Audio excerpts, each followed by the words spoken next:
I think today people worry a lot about the world, about the economy, China, economy in the world, but I'm very optimistic. When people start to worry, that is the opportunity is. But I worry about the blood testing, and she created good things. And I think great innovations, great companies always happen in the tough times. The life's like the music. You have up, you have a down, you have a long, you have a short notes. And I like your American movie. Life is like a box of chocolate. You never know what you're gonna get, right? So I'm pretty optimistic. The opportunity in the future for equality is huge, because in the last century, the IT is for big companies.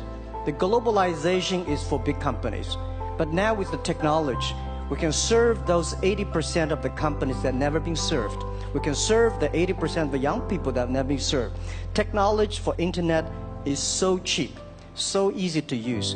One of the reasons why we grow in China e-commerce so fast, much faster than the USA, because our infrastructure of commerce in China was too bad. When it is too bad, something happens and goes. Today we are working on the rural areas of China. I can never imagine that China, about 800 million people still live in the rural areas, are farmers.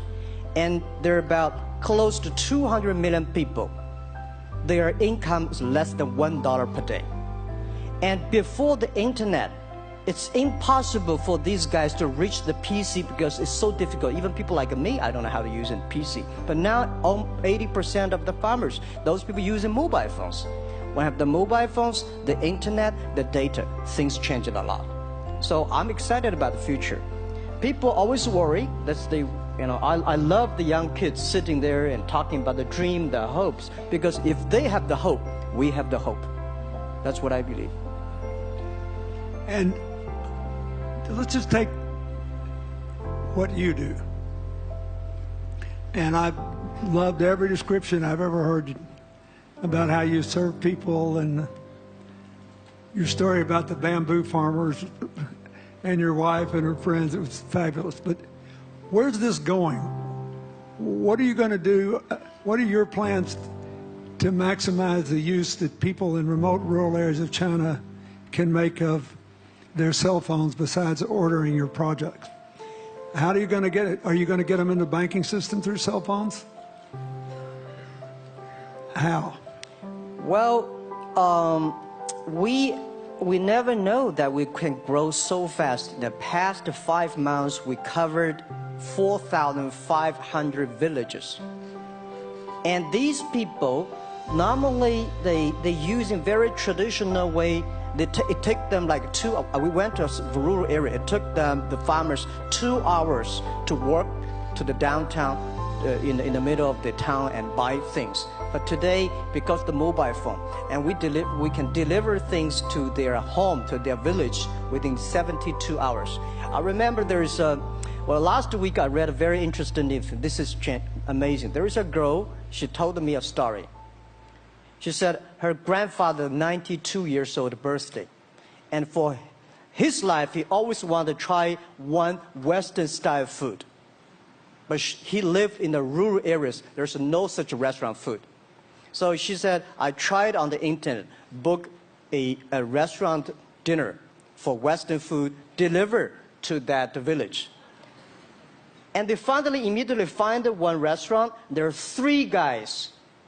They took like a 3 days bus from Shanghai to that village, made an Italian spaghetti and beef for them for this 92 years old birthday. And whole village was excited. Everybody said, wow, you can order food, Western style food. So buying almost everything. And also we're helping, there are a lot of farmers, they plant a lot of apples, great apples. But 90% of the apples rotted because there's nobody buy them. They normally buy by track. If you sell the apples, they sell whole track. And using the traditional way, they can sell by whole basket of the apples. But now, because of the internet, they sell by one. Each apple, they sell $1 or 1 RMB or 2 RMB for each. So the farmers see using internet, they can buy and sell using the mobile phone. That changed their lives. And I think it's exciting. And people need examples when they see, well, my neighbor made money through online to selling things. My neighbor buy much interesting things online. People start to learn. And more people start to buy the mobile phones. We cannot make all the mobile factories to sell phones to them. Only they know the mobile phone really works, helping change their lives, they start to buy the mobile phones. Just one more question. Do you think this will make the current problems like the current problem in China less likely? That is, if we'll have more market information and the market will drive where the investment goes instead of the government trying to make judgments about, I better build another housing development or office development here, there, or yonder, and you wound up with a bubble. Well, if it comes from the bottom up, is it more likely that fewer bad things will happen? Yeah, Daniel, I think the last week I was in Seattle discussing about the China economy. I think you American people worry too much about the China economy. Well, you see, every time when you start to worry about China, China goes better. Every time you think China is in problem, we'll get better. But when you have to say, you have a high expectation of China, China always a problem. Like parents have the expectation of the kids, are the same. But there's a big difference between American consumption, because people say, well, the economy is bad, so China consumption will be good low. No, totally different. You Americans love to spend tomorrow's money. And the other people's money, maybe. Or maybe the children's money. We Chinese love to save money. We are probably the largest country, the safe deposit in the whole world. Because we've been poor for so many years. When we make money, we put in the banks. Because someday we know the disaster is coming, so we can spend the money. So when the economy is bad, we still have the money to spend. You guys probably don't. You worry. And the second thing is that China been focusing on developing for the past 30 years. China government so strong on investment, so strong on exporting, but they are too weak on the domestic consumptions. Domestic consumption is not driven by government, it's driven by entrepreneurship, driven by the market, not the government. So in the past 20 years, government is so strong. Now they're getting weak. It's our opportunity. It's our showtime to see the market economy, entrepreneurship, how we can develop the real consumption. I think if the China developed the great consumption, we have a 300 million middle class. In next 15 to 20 years, we're going to have 500 million middle class. We need to import a lot. So when we start to import, that's great. I worry a lot when we export. When we export, we got a terrible sky, we have a terrible water, we have a terrible environment. When we start to import, we got to be better. So that's all the great opportunity, guys. Be happy about that. I'm serious. I agree with that. I'm serious. Yeah. Worry about yourself. Don't worry about the others. The reason some of us worry about China is we depend on you to buy our debt. However, I tried to be more Chinese when I was president. I saved a lot of money, so good. Good. But I just wanted you to say that because I really believe that. I mean, I think you're absolutely right. The trend toward greater internal consumption is, I think, will remain unbroken in spite of whatever the difficulties are in the next few months. I think it's important not to overreact. You can't break the trend. You've got to clean up the land from chemical contaminants. You've got to clean up the air. You're going to do it. Yep. And a lot of Chinese will make a lot of money out of that. There'll be a lot of great new companies, and there'll be opportunities to import from other places. Yeah. So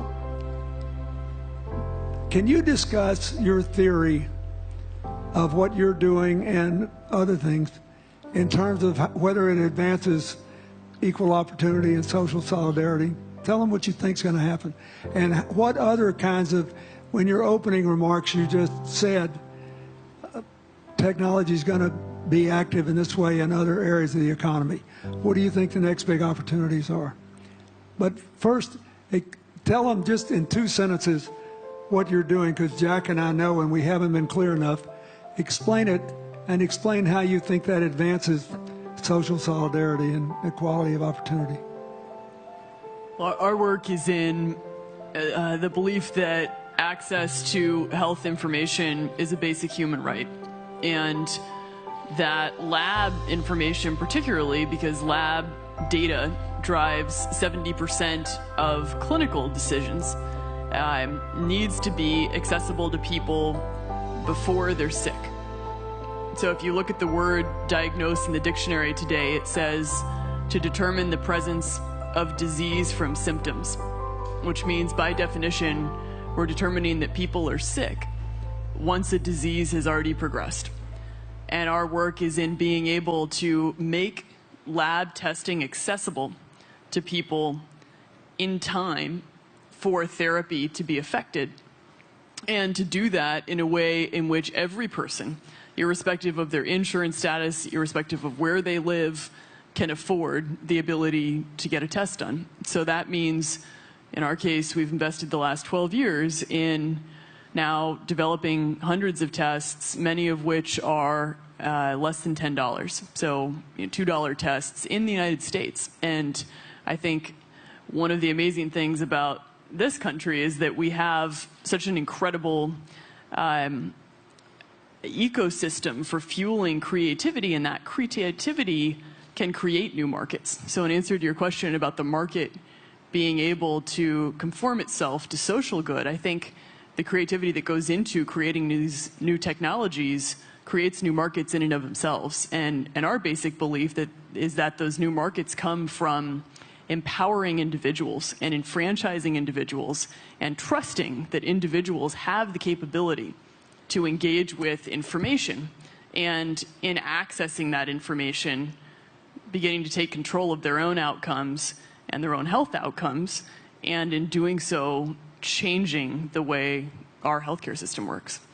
Think what this could mean for rural China, for rural India, for Native American reservations in America, for the Mississippi Delta, for the remote areas of where all the jobs were lost from coal. You're all of a sudden giving people information.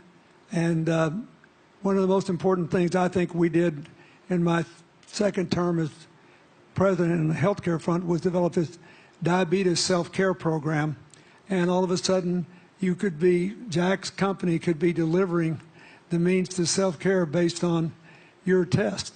I mean, I think that this is a very big deal. We all want to live as long and as well as we can. And Craig Venner was here. We were joking about whether we'd make it to 100. But in the meanwhile, you want to keep people healthy. And if they're sick, you want to intervene early, not late. Yeah. Well, and if you look at, the ability to engage with this information, we have a $4 trillion healthcare problem in this country. 20% of it is type 2 diabetes, which is reversible. And we have 90 million Americans who do not know they are pre-diabetic. But access to information and the ability to engage with that information is the foundation for being able to change those outcomes and cost, right? One more fact, and then I want to call on Jack. You founded this company 12 years ago, right? Yeah. Tell them how old you were. I was 19. Yeah. So, don't worry about the future. We're in good hands. So, I was thinking about 19, where I am. 19, I've not passed the examination for university yet. I failed 3 times, but I think it worked out. I'm not good at schooling. Well, yeah, that's why I give confidence to a lot of young people in China. If Jack Ma can be successful, 80% of the people can be successful. People like her, we're jealous. But, well, equality, I would like to make a little bit of technology helping, because yesterday I was joining the UN Women Conference about gender equality. And I think the first technology revolution happened 200 years ago in the UK, released the human body, the arm, stronger. The second technology revolution in the USA for energy, you can last long. But this technology of revolution release the brain. So this century is not a competition who is stronger, whose muscle is stronger. It's who is smarter, who is soft, who can listen. It's the challenge of wisdom. So man, woman equal. On the internet, you can never see he's a woman or a man. And on the internet, women can serve much better than men on the internet. And a man talking about a business, talking about numbers, competition, they make business very cold. Women, they make business very cozy, lifestyle, and interesting. 50%, more than 50% of our shop owners, more than 5 million shop owners are women. And people love that. I mean, this is a great thing. I see that this century, we see more and more women leaders, on the state leaders, the presidents. In the future, we're going to General Secretary of the United Nations should be a woman leader. And this is the great century for equality. And I feel excited about that. Let me ask you, we're almost out of time, but one of the things that we haven't talked enough about here, and not just here, but generally, is whether the leapfrogging we saw with cell phones, which was instrumental in your phenomenal business success and which will make it possible for you at the appropriate time to do what you've done on a global scale, hitherto unimaginable in all of human history for anybody to have any of their own health data. We've seen examples, but not the kind of dramatic penetration we need with energy and clean energy and enough in a short enough time to avoid the worst consequences of climate change. So do you believe that, I mean, your country has done more than anybody else to try to put up solar panels, and some of your companies went broke because you overdid it, right? But beforehand, and you got to work out the phase out of the coal, the phase into the sun and all that. Meanwhile, Africa, which is growing like crazy because of the cell phone in no small measure, and has 6 of the fastest growing countries in the world, still has vast swaths of its land totally dark at night. Do you believe that it's possible for us to scale up with distributed solar power rather than centralized as quick as we did with the cell phone? And if so, and if that were your business, if you had to quit what you're doing today and start there, how would you do it? And how would you do it? Lady first, I know that. I'm such a huge believer in technology, and I think especially right now, we're at an incredible time in terms of new technology and the ability to apply technology in a scalable way towards solving some of these problems. So I would look at it in the context of some of the renewable solutions that we already have, and in the context of empowering, connecting individuals with access to those solutions, and in the context of creating markets around them. I think that there's real opportunity to actually create an ecosystem in which people can financially benefit from these solutions, and I think that's going to drive an adoption. I think in developing economies, there's a revenue stream associated with that, and the more we can turn even already some of the technologies that we have into markets, the more that we can fuel, I believe, local growth and individual engagement in beginning to adopt some of these solutions. Just related to that, Jack, you answer it, and then I'll ask you one final question. Yeah, I am a strong believer that technology can make the world much better, because people say China economy is getting slower. I'm happy about the 7%, even 5%. Even 5% of the GDP of the number of China, of the second largest economy, is big enough.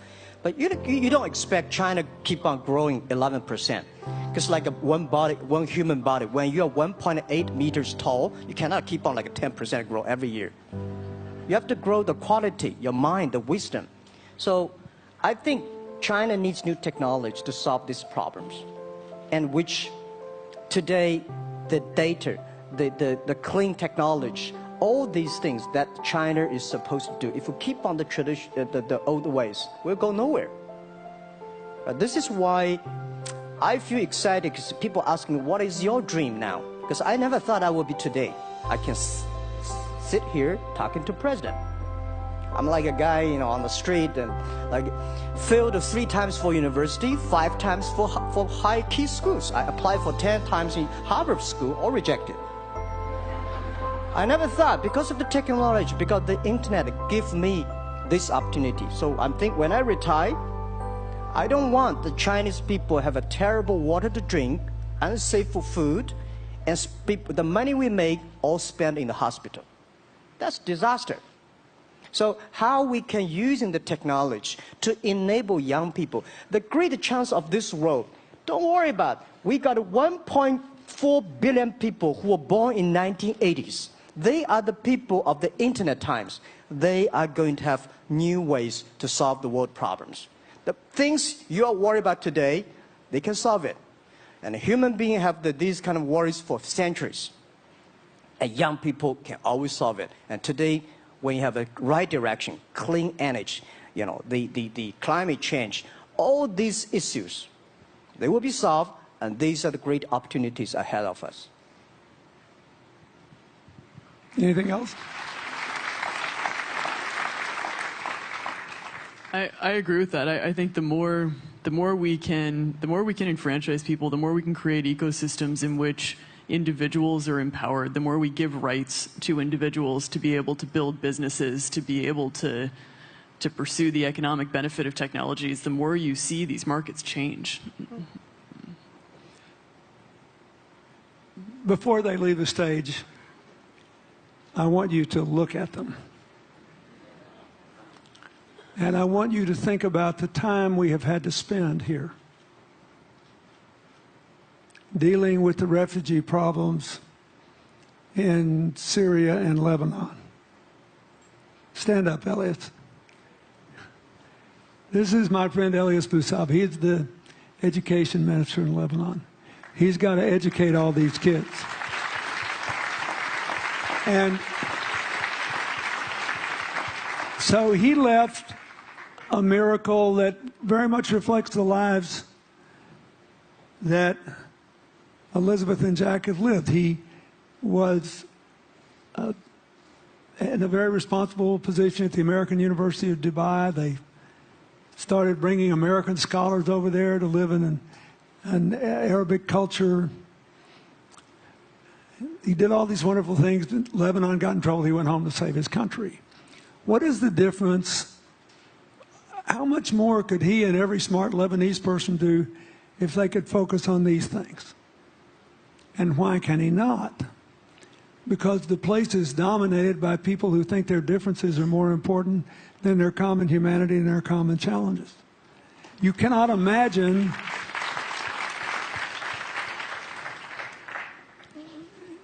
Jack Ma's proud of being Chinese. I like that. He never hid it. He's happy about it. I'm proud to be a global citizen too. Yeah. Yeah. And I imagine Elizabeth's proud to be a blonde-haired, blue-eyed American techno whiz from Northern California. Yes. But they don't, not a word either one of them has said has defined the meaning of their lives or the direction of their work with negative reference to someone else. My friend Dikembe Mutombo, stand up. No, you don't have to stand up. It'll hurt you too much. You're an old man. My 7'2" tall friend was just inducted into the National Basketball Association Hall of Fame. And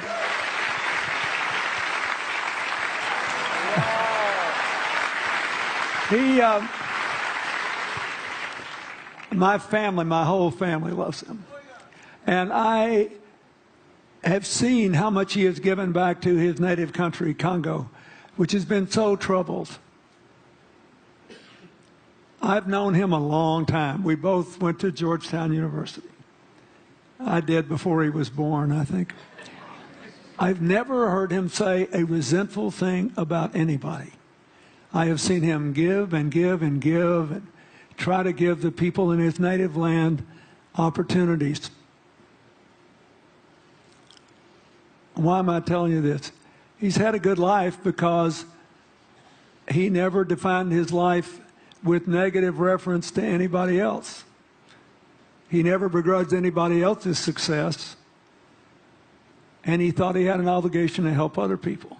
I'm telling you, we are back in a time of collective global insecurity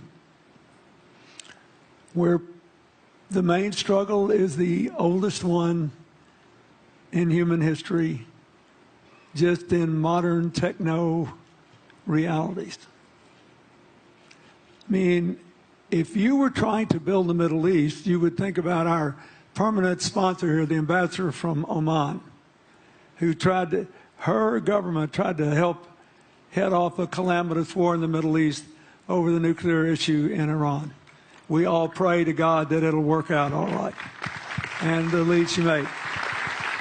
You look around all these places, wherever people are putting aside their differences and working together, good things are happening. We cannot achieve economic or social equality without living in the factual realities of the world we face, looking at the obstacles, looking at the opportunities, making the best decisions. And those of us who even feel good about ourselves because we think we spend a lot of time giving, our whole goal should be to work ourselves out of a job. One of the things that Bill and Tandy Austin are sitting there with Starkey, they started giving away hearing aids, and then they decided, well, we better teach these young people how to speak. If they get the gift of hearing, they'll have to learn that. So they got into the education business. Sonny Barkey got into the education business and decided somebody ought to do something really dramatic to remind people that the only people that really matter are the teachers. So he gave the first Global Teacher of the Year award last year, and an international panel gave the prize to a teacher from Maine who promptly gave the entire $1 million to her school. The woman never made any money in her life. She gave all the money away immediately.